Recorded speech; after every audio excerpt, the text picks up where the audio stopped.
Good morning, afternoon, or evening, depending on your location. We want to welcome you again to our class discussions in 1 Corinthians. We are continuing our discussion in 1 Corinthians 15.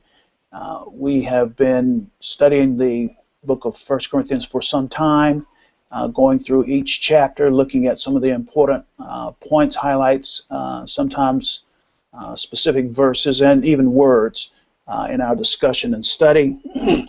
Last week, or week before last, actually, we were looking at 1 Corinthians 15, verses 1 through 4. We were talking about the importance of the preaching of the gospel. We also talked about the importance of a number of things about what we receive and what we preach and the impact of that. When we think about what Paul said, first of all, in verse 3, I delivered unto you, first of all, that which I also received.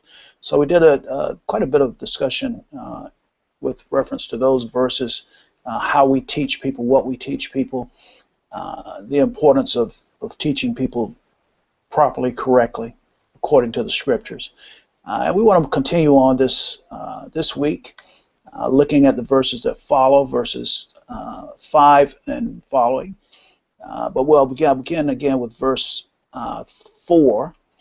Because that leads us into our discussion for today. And that he was buried, speaking of course of Jesus Christ, he was buried, and that he rose again the third day according to the scriptures. And that he was seen of Cephas, then of the 12, and that he was seen of above 500 brethren at once, of whom the greater part remain unto this present, but some are fallen asleep. After that he was seen of James, then of all the apostles, and last of all was seen of me also, as one born out of due time. For I am the least of the apostles, that I am not meet to be called an apostle, because I persecuted the church of God. But by the grace of God I am what I am, and his grace which was bestowed upon me was not in vain, but I labored more abundantly than they all, yet not I, but the grace of God which was with me. I'd like to cover those verses, and if we're able to move on beyond that, some that are very, very intriguing afterward. But we're joined here today, Brother Sonny, Brother Brian, Paul, and Michael. When we look at these verses here, leaving the discussion from a few weeks ago with regard to what exactly the content of our message is, it comes to a point that really is important, and I thought about it from two different angles. One, the importance of the resurrection itself. We didn't really talk about that a lot. The importance of the resurrection. And that can be a completely several month study on its own. But I'd like to look at that with respect to this particular aspect, that having to do with verses 5 and following, that he was seen of Cephas, then of the 12, and he was seen of above 500 brethren at once. Then after that, seen of James, then all the apostles, and then, of course, Paul.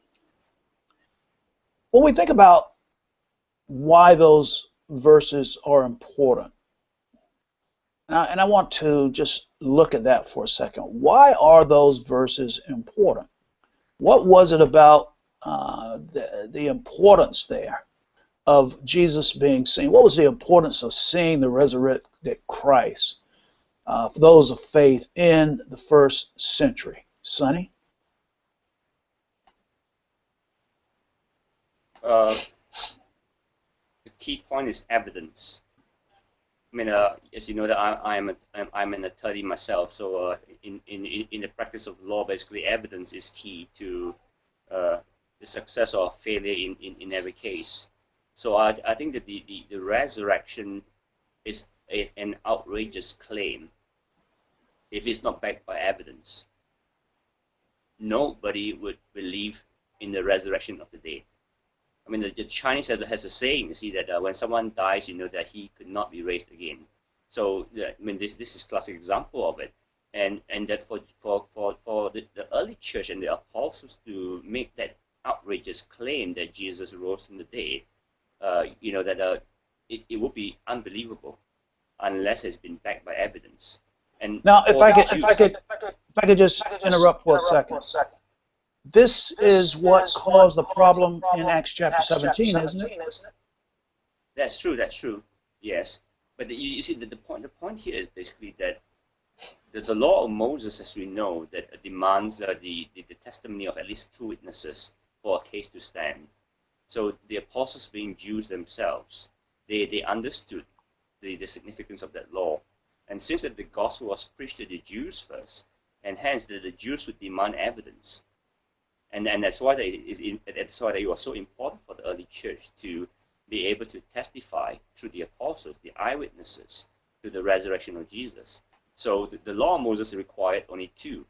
But when you look at the instances here that Paul mentioned, that there was more than 2, isn't it? You have at least 12 plus 500 plus Paul.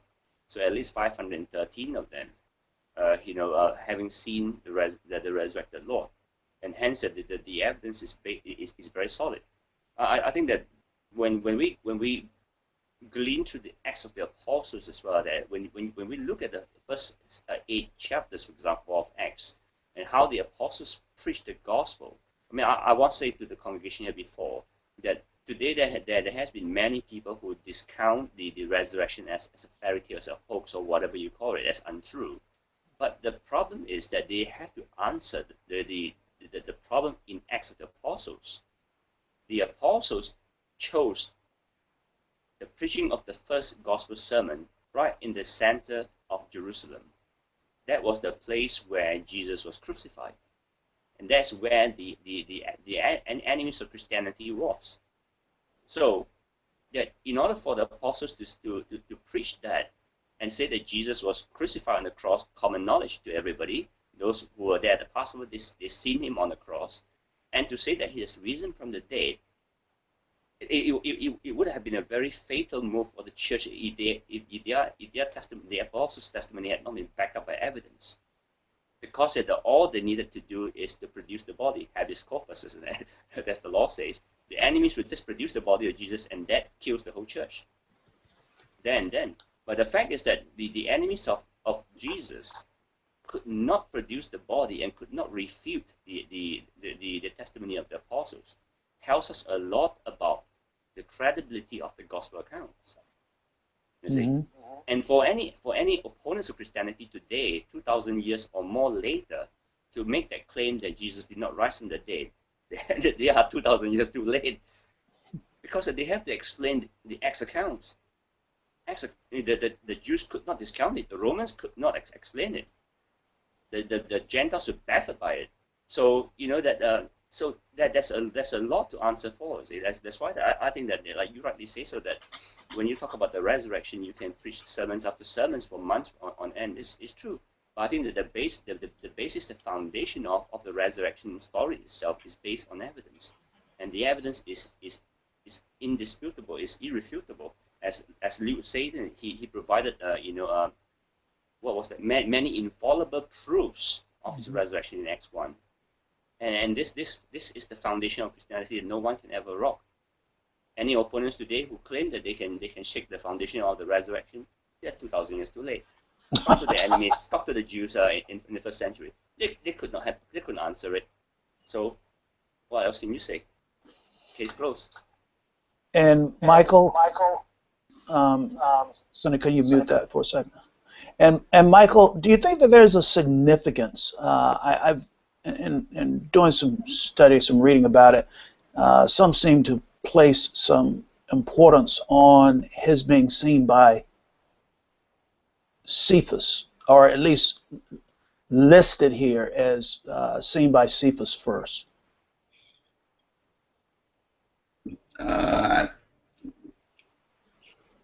It's obvious Paul doesn't list all of the... Right. He seems to select certain few that he mentions. So there's obviously some aspect of importance to these above maybe the others. He doesn't mention any of the appearances to the women. he doesn't mention the two disciples that were going to Emmaus. Doesn't mention all of the apostles, the times that he met with the apostles, for example. Because one time it was without Thomas, one time with Thomas. So he doesn't list those separately. He just says, the 12. There was the occasion where the 7 disciples fishing. So he doesn't even mention all of the, if you're looking at it from a male-female situation, and that, let's face it, the male in that society had more weight than what a female did. But he doesn't even mention all of the times in which he met with men. So why he selected these, I think very simply, we don't know.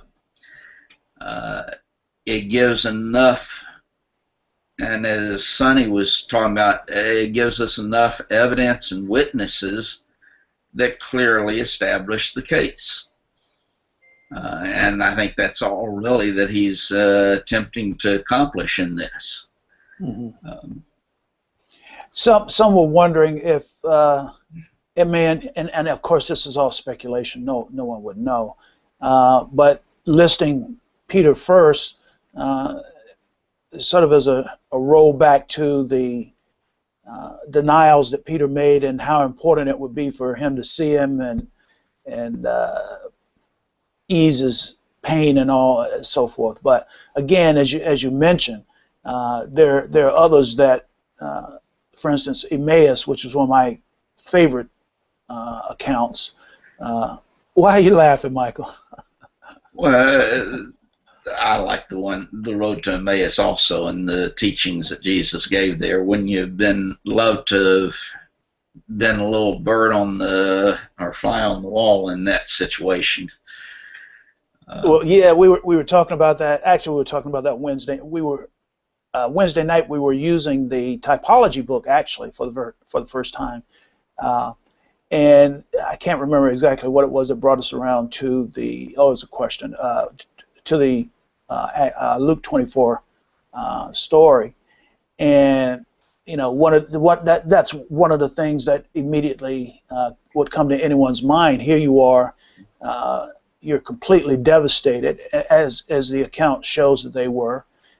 You feel that everything that you had your hopes pinned to has been lost, and what are you going to do now with life? And then, unbeknownst to you, until he decides to make himself known, you've been walking with the Lord. And it's also interesting, when you go, as you all know, you look at that account, and they actually are put to a little bit of a test themselves by the Lord when he, what are you talking about? And they give an account. And so shortly after that, of course, when he makes himself known to them, how amazing that would be. And we talked about that just briefly in class, and I mentioned how every time I go to London, actually, I go to the National Gallery and look at that depiction. I mean, of course, it's just a depiction, but the Caravaggio painting is one that supposedly shows this. But again, there's that evidence, as Sonny pointed to, the evidence. And no doubt, and a good point that Sonny made with regard to the body, that would have been the end of it right there. They could have, if they said, well, let's just go to the tomb, and it doesn't, they could have gone to the tomb and produced the body. If they could have done that and said, here he is, case closed. And that would have been the end of it, but they weren't able to do that. But you look at those accounts, and you still have the incredulity on the part of others. Acts chapter 17, when Paul is at Athens, and no doubt along the way, many people wanted to dispute that. But it's a very important component of belief in the first century, in the New Testament. It was by those witnesses that the testimony could go forward, and it strengthened the church.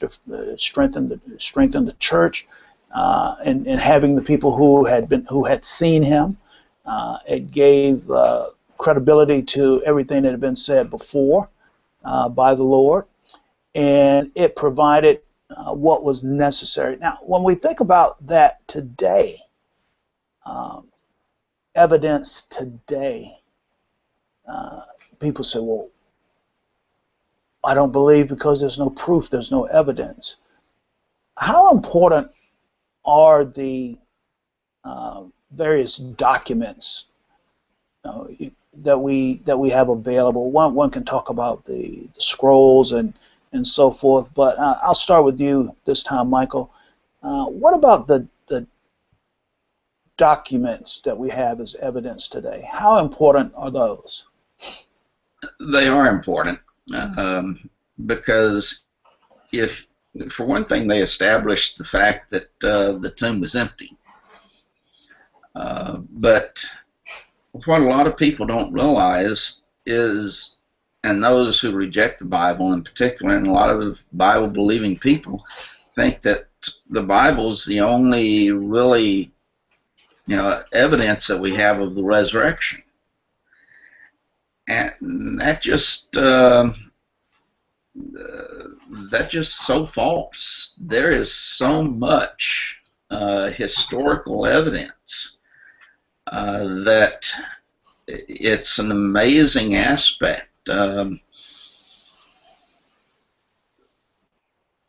There's more historical evidence of the resurrection than if you're looking at the historical people of that day and time.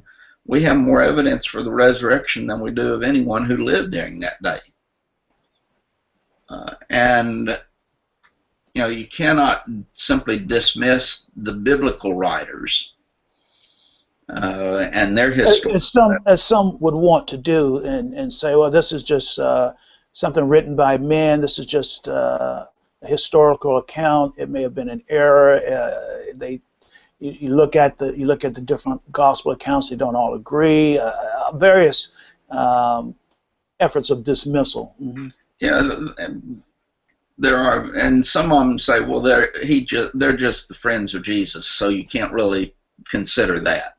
Well, you have to consider it at least.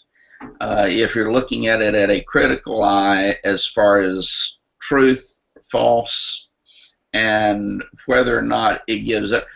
Do we reject evidence that is given by someone who is a friend of the accused simply because he's a friend? Well, no, you have to at least consider it. Now, there might be ulterior motives in the testimony of a friend. There might be ulterior motive in the testimony of enemies as well. So you have to weigh those things, certainly. But you at least have to give some credence to their testimony. But then you have these multitude of secular historians that also set forth the fact that there was a resurrection of Jesus and that there's really no way to account for it. As Sonny was getting to, there has to be an accounting for the empty tomb. We have the evidence that Jesus lived, he died, he was put in a new tomb, had the Roman seal. Well, that's agreed by everyone, both friend and foe.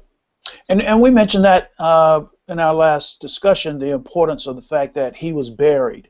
That's an important part of it. Mm-hmm. And where he was buried, it being new, and no other bones there to account for it. So you have to account for the empty tomb then. Now then, the enemies of Christ are going to say, well, it was empty because there's either his friend stole the body or his enemy stole the body. And as Sonny was pointing out, if the enemy stole it, they would have produced it, and that would have been the end of Christianity. So that one pretty much is discounted.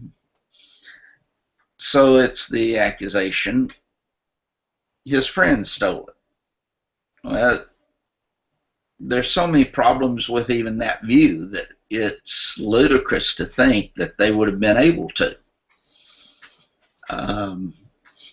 Then, of course, there is the theory that came up, and I've forgotten when it was, seems like it was middle of the 1800s, of the swoon theory, that Jesus never really died on the cross.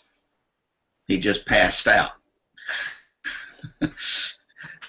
Which is, again, a ludicrous view and theory. And that sort of led to the mid 20th century Passover plot or something. I think that was a little too late as well, because at the end of the account of the Gospel of Matthew, that I think Matthew wrote this, that the only speculation on the empty tomb was that the disciples stole the body. So by that rumor itself is implicit that the enemies of Christ have accepted that Christ was dead. So how he swooned, I don't know, but the enemies of Christ who were closest to the time of the incident of the crucifixion believed and knew that he was dead. So the swoon theory will be out the window straight away. That's true, and with the swoon theory, it's amazing that they had to wait, 1,700 years or whatever it was, in order to discover this supposed fact that Jesus didn't really die on the cross. But the enemy's testimony and what the chief priest or the priest paid the guards to do in lying about the resurrection gives evidence again that the tomb was empty. They had to account for it, and they knew they had to account for the empty tomb. So the only way that they could account for it, other than the resurrection, of course, which they refused, was his enemies or his friends stole it, the body. But again, that is fraught with so many difficulties that it's just ludicrous viewpoint, really. And there would have been reports of that, and heads would have rolled. Yeah, that's exactly right. I had to do a manuscript dealing with the resurrection of Christ a few years ago. And in that, I was talking about these secular historians and such. There were at least 42 authors, 9 of them secular, that mentioned Jesus within 150 years of his death. In comparison, Julius Caesar,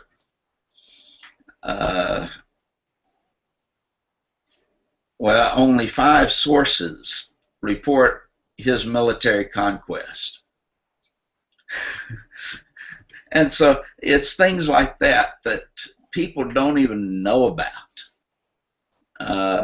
and have never considered in relationship to the historical evidence. It's just the way people try to shape history. Mm-hmm. Yeah, and you could look at a lot of others. Tiberius Caesar. Tiberius, for example, is mentioned by 10 sources within 150 years of his death, as opposed to Jesus' 42 sources during that same period of time. No one, though, rejects Julius Caesar and his military conquest. No one rejects Tiberius Caesar. And yet you have so many more in relationship to Jesus. Another example, I think, is Homer. I don't think they have many extent copies of any writing of Homer. I think it's only one or two, but they certainly don't have any problem teaching that in school. Right. And that's dealing more with the biblical writings and the evidences that are there. But yeah, if in fact, if we didn't have his, those couple of works, would we even know that whether Homer existed or not?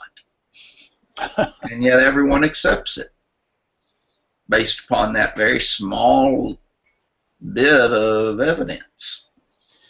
And yet we have thousands and thousands, tens of thousands. I don't remember where the numbers are. 60,000 manuscripts and fragments, or it may be more than that. I think the latest figure was around 6,000 that I heard.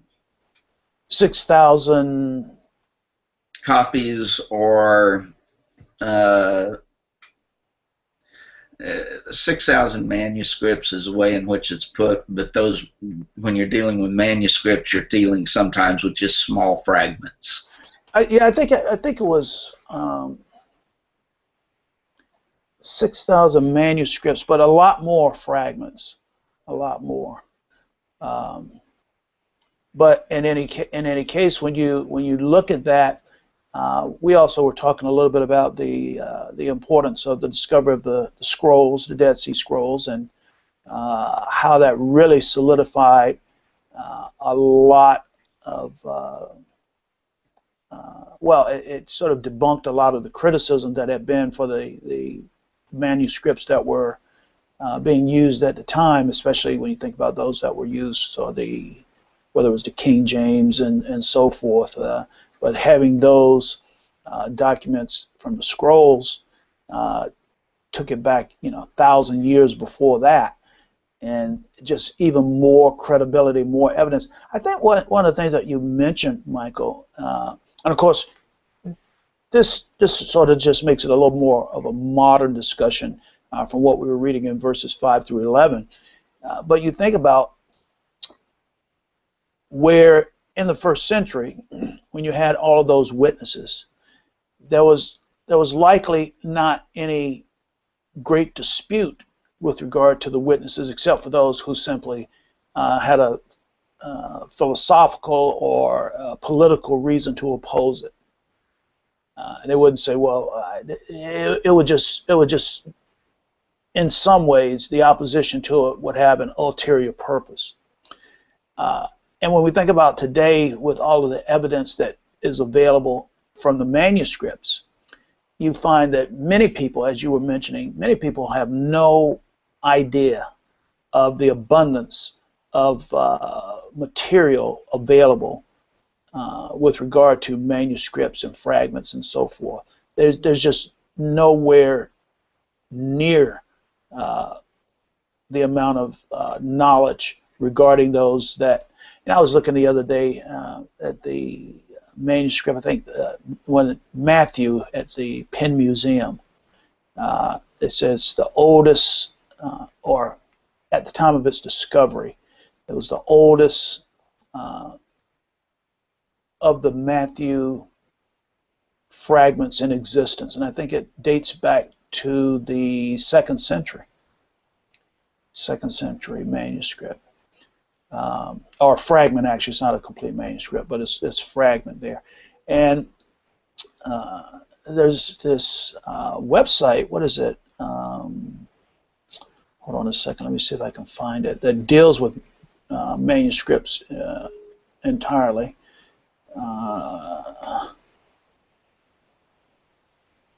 Evangelical Textual Criticism. Have you seen that, Michael?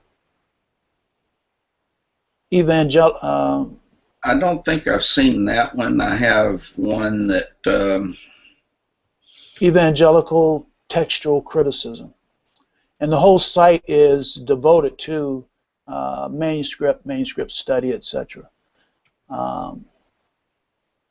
There's the Center for Study of New Testament Manuscripts that I have. Right. That's a good one. And then there's another one, Bible translation, which is a table of New Testament Greek manuscripts. And it goes through and gives you the actual content of these fragments. And the manuscript number, I've just pulled it up in my OneNote, P52, for example. It's dated at 125. And it covers John 18, verses 31 through 33, verse 37 and 38. And it goes through and just lists all of these different manuscripts. And yeah, they're fragments, a lot of them, if not all of them.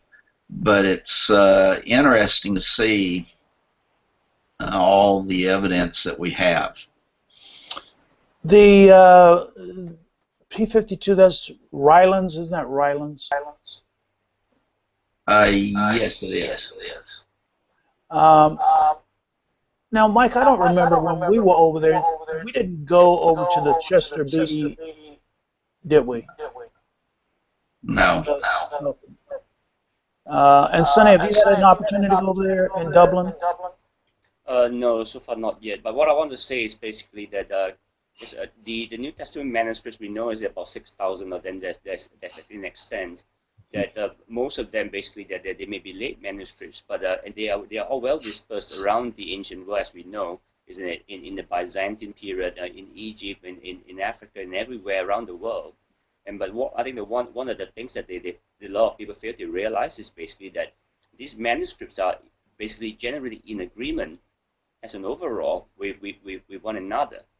I think that it was Kenyon, there was Kathleen Kenyon, I think the late curator of the British Museum, actually has once said that the accuracy of the New Testament is about 96-97%, accurate. So it tells you that that in spite of the numerous manuscripts that's in extent, that the account, the accuracy of the gospel account is that high, which is very, very incredible. See, and what a lot of people fail to realize is that these manuscripts were copies of earlier copies, and copies of earlier copies. So if we traced it down, like what Michael mentioned about the P52, that being 125 AD. So that itself is a copy of an earlier manuscript.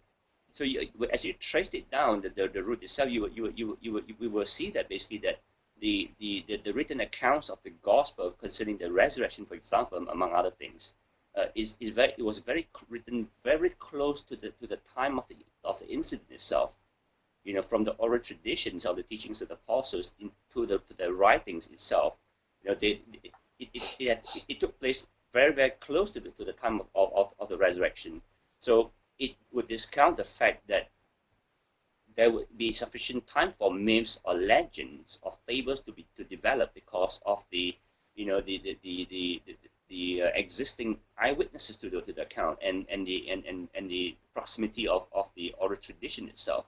And what is interesting is basically that this manuscript that goes around the world and they are in agreement with each other, it tells you something, you see, that the resurrection itself could not have been doctored as a story because it has gone out in such a vast area around the ancient world where the internet was not even in existence.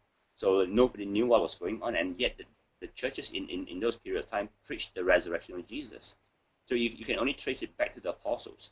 And when Paul writes 1 Corinthians 15, if you notice that he said that in verse 3, he says, "For I delivered to you first of all that which I also received, that Christ died for our sins according to the Scriptures, and he was buried, and he rose again on the third day according to the Scriptures." What Scripture was he talking about there? You see? And we know that he was probably referring to the written gospel accounts. That means that the Scriptures, graphe in the Greek, means writing. He was not talking about oral tradition. He was talking about something that was written. So according to the Scriptures, according to the writings on the resurrection itself, that means that even when Paul was writing 1 Corinthians in the first century, there were already written Scriptures, as you call, of the resurrection. We know that because in 1 Timothy 5:18, that when Paul talks about, the laborer was worthy of his hire, if you remember, you should not muzzle the ox that tread on the corn, for the laborer is worthy of the hire. He quoted as scriptures when he quoted from Luke 10:7. So it tells you that the gospel account was written as early as even the time of Paul. And the resurrection account came from the first century. And from there, it permeated out to the rest of the world through the copies. So the resurrection is not a fable. It is not something that has been cooked up by some wise guys, centuries down the line. But it came from the first century, very close to the time of the resurrection of Jesus. This tells you a lot about the credibility of Christianity itself, as far as the resurrection is concerned. And I think a lot that has been done in the Septuagint studies have also given us more and more credibility. The biblical account is so, as everyone's been pointing out, so rock solid. I mean, it really is, and it's not remarkable that you have people who don't believe it. You're going to have people who are not going to believe it, no matter what. If the Lord just decided, and of course He won't, but if He just decided to show Himself in the sky, just to say, "Here I am. This is one last chance you have before I'm going to really come back," and the whole world could see it, you would still have people who wouldn't believe it. You'd have people who would say, "Oh, that must be a hologram." Or, I mean, there would be some reason that people would try to dismiss it. The point being that we have, as you've mentioned, Senator, we have these documents. There will be no reason for people in many different parts of the world to be able to have these things with such similarity. And again, you go back and you look at the Dead Sea Scrolls, which predate so many of the manuscripts that we had of the Old Testament, and we find that there's perfect agreement. Maybe the way that a letter is formed, maybe something like that, which they all count as some sort of incidentals, but there's so much evidence, and why not?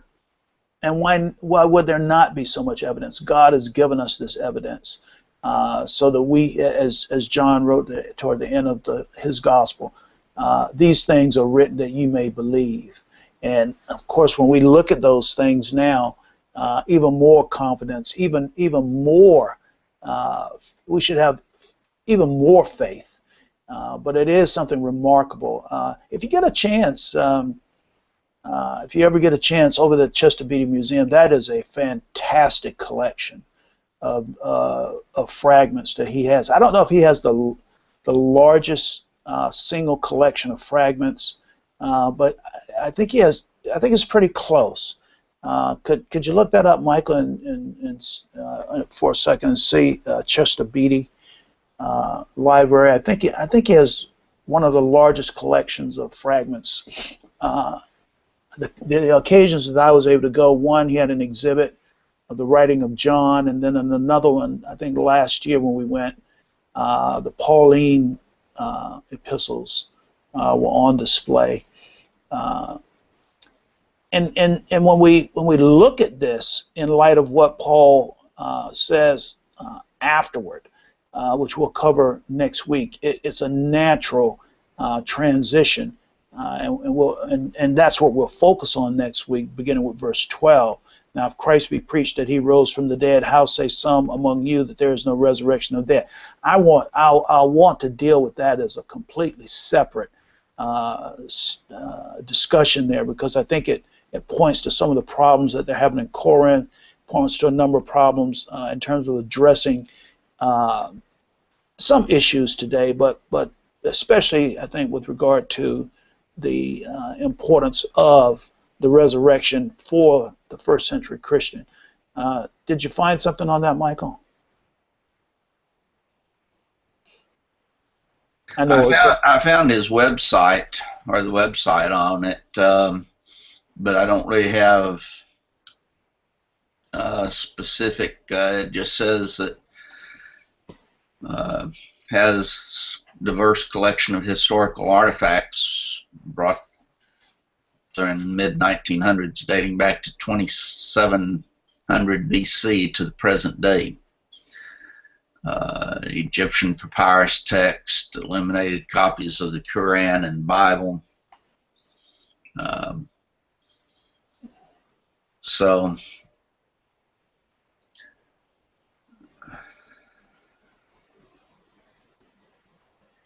but it's obviously an interesting place to go if you want to see a lot of that information. As to the, you mentioned earlier, the variations and differences in all of these manuscripts. Really, the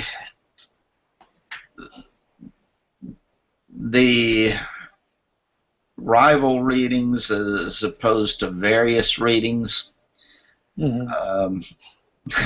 as to opposed to the consistency of it. One individual, Ezra Abbott, for example, who gave the figures at saying about 19 of 20, that's 95% of the readings are various rather than rival readings. And that 19 to 20, or again 95% of the remainder, are of so little importance that their adoption or rejection makes no appreciable difference in the sense of the passage. So that's 5% of 5% that would have any significance whatsoever, which is such a small fraction that it really doesn't amount to anything. And none of it having to do with doctrine. That's exactly right. It doesn't matter as far as any of these differences. None of them will affect a matter of doctrine. Now then, admittedly, some of those things are found in other locations. I guess one of the easiest ones to illustrate that would be 1 John 5:7 in the King James, as opposed to others that leaves it out. But if you're dealing with what's generally referred to as the Trinity, you don't even need to reference 1 John 5:7 to prove that the Father, the Son, and the Holy Spirit are all deity. They're all God. So that's what we mean. It's not going to affect any point of doctrine.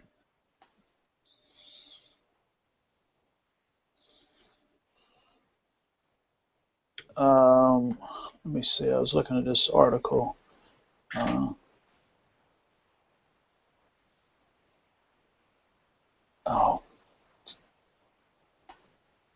Copy it and put it up for you. It's an interesting one.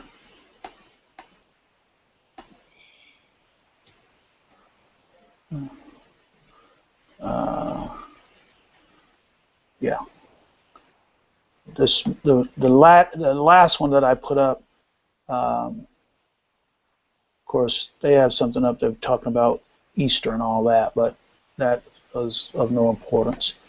But one of the things there that it mentions with regard to the collection on the second of the links highlights the Gospel of John, circa AD 250 to 150 to 200. Four Gospels and the Acts of the Apostles, AD 200 to 250. Letters of Paul, which we saw last year, AD 200 to 250. Book of Revelation, Book of Genesis, the books of Numbers, Deuteronomy, and a number of, 2nd century, okay. So those are some of the things that are there and that are available. If you get a chance to get there,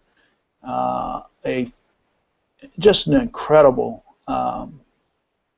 place to visit. Very, very interesting. We went last year because I had gone before, but I wanted Pam and Andrew to see it, and they just found it's a whole room that has all these things, and it's pretty, it's just easy to get to and to see. And now they're working with that study of New Testament documents group. They did a film about the collection and so forth as well. So anyway, today just seemed like when we look at the importance of that particular segment of the scripture, beginning with we begin with verse 4 and down through 11. Certainly the importance of the resurrection and of course the Lord being seen by these witnesses, Cephas and the 12, 500, James, and then of course Paul himself, and of course the significance that in order for one to be an apostle, one had to have seen the resurrected Lord. So that's why we have that with regard to Paul mentioning it himself. But that was a valuable proof. That was valuable evidence in the first century. That was, as Michael's pointed out, indisputably mentioned historically by secular writers. So I think that when we ask people to believe, when we look at the scriptures and ask people to believe, that there's really a lot more to it than some might think. Well, this is just something some men wrote, so as Michael says, some friends of his. There's a lot more to it than that, and it's just impossible. There really is more evidence for the Bible than anything else.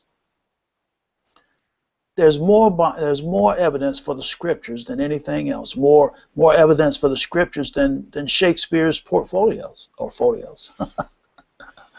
So, and nobody has a problem putting on Shakespeare plays and referring to the text and so forth. But I think here when we look at what's available and the kinds of things that a person, if they desire, could see for themselves and see the proof of, it's remarkable. It's remarkable. So we hope that this discussion today has been one that has at least piqued your interest, one that you may find the opportunity to go back and look through some information for yourself. Some of the information, those links, Michael, is there any way for those links to be online as well when you upload it? Oh, you're muted. Yeah, I'll put them on as part of the statement, so they will be there. Okay. So we hope that along with what we were discussing, and especially listen to the opening comments by Brother Sonny Leon. They were excellent, and they really encapsulate all that we've been saying for the 45 minutes or so that we've had this discussion. But they really do point out in a very concise manner the argument, the whole argument. And of course, again, you can look at some of the links that will be posted, and we hope that from that also, if you have questions, you may find some answers. We want to thank you for being with us today. We hope that something has been gleaned from this discussion, and we certainly hope you'll continue to pursue your biblical studies. Join us again at the next time, next week. Thank you for being with us.